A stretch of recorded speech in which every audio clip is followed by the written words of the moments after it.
I really believe it's the juiciest, tenderest turkey you can give your family this Christmas. Things must be bad when there are warnings the Christmas turkey might be cancelled because of soaring gas prices. The gas crisis has forced the government into emergency meetings with energy companies.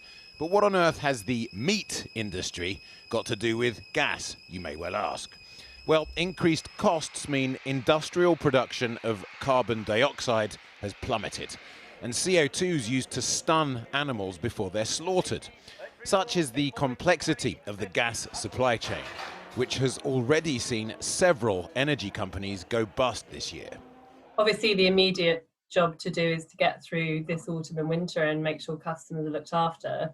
But I think, stepping back from this, it is illustrating, firstly, the value of pursuing decarbonisation and having our own domestic source of power, but secondly, just how important energy is to the rest of the economy, and to all of us in our own homes. And there's an opportunity for the government to pass an energy bill this Parliament. They should be talking about that right now.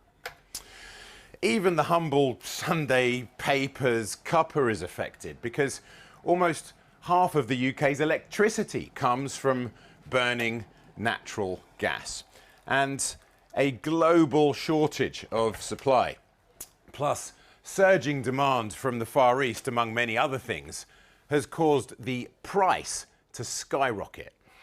The government is under pressure to reassure the public. They've been meeting energy companies and the regulator all day to discuss options. We're not being complacent about this at all, but I think the clear message that I want to give to people is that we do not see risks of supplies right now, and prices are being protected. But despite the price cap, bills could still rise by hundreds of pounds. With looming cuts to universal credit, poverty campaigners warn of a perfect storm for those who can least afford it. Many families will be facing this really brutal situation where they'll be seeing both their outgoings increase as they see their energy bills go up and their income fall as they see this unfair and ill-timed cut to universal credit. One of the things the government can do that it has in its power is to stop that cut to universal credit and at least make sure that families are as well supported as possible to get through a difficult winter. The big picture, how the UK avoids relying on gas imports and pivots to domestic green energy. Much of the UK's gas currently comes from the North Sea, with output there set to halve over the next 5 years. New, clean energy sources are essential. It's not just your Christmas dinner that depends on it.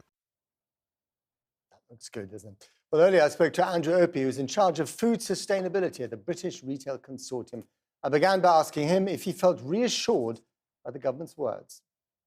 We will be when we see more concrete plans from the government, because really this problem with carbon dioxide couldn't have come at a worse time for us, because we were already struggling with problems in the supply chain, the well-documented problem around drivers and distribution. Now to have this other problem in food production is making it very, very difficult for us, particularly in the run-up to Christmas. It is amazing how many uses there are for gas that we don't know about. So tell us about some of these uses and how they'll affect, ordinary everyday products like turkey meat. Yeah, I mean, carbon dioxide is very widely used across the food industry. So it's used in abattoirs to slaughter pigs and chickens in particular.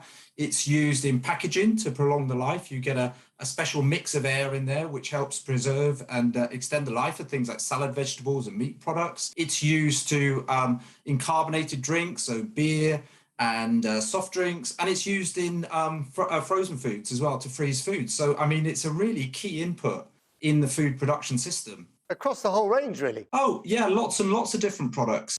I mean, what we're seeing here would acutely affect the poultry and the pig sector, because the pinch point would be the abattoirs where the slaughter happens.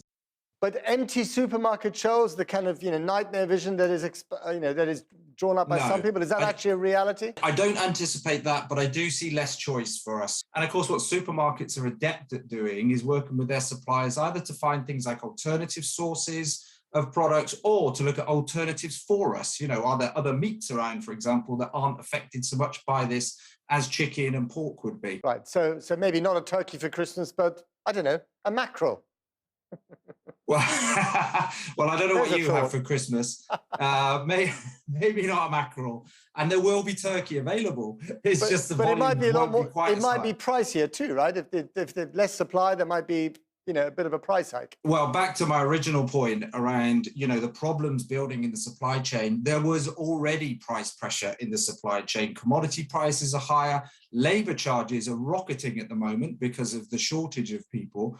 Now you add this on top as well. You can see how the price pressure is really building in the supply chain now. Okay. And finally, how many weeks does the government have to fix this? Well, I think if we want the government to really stop any immediate problems, then they probably need to act within the next few days, because some of these products are very short supply chains. So chicken, going into a processing plant and ending up on our shelves, these are short supply chains. So you start to get a blockage in any part of that supply chain, it's not long before you start to see the knock-on effect in the shelves themselves. And just finally, you're confident they can do this? I really hope that they are paying close attention to what everybody is saying. They need to prioritize food production. It should be part of our critical infrastructure.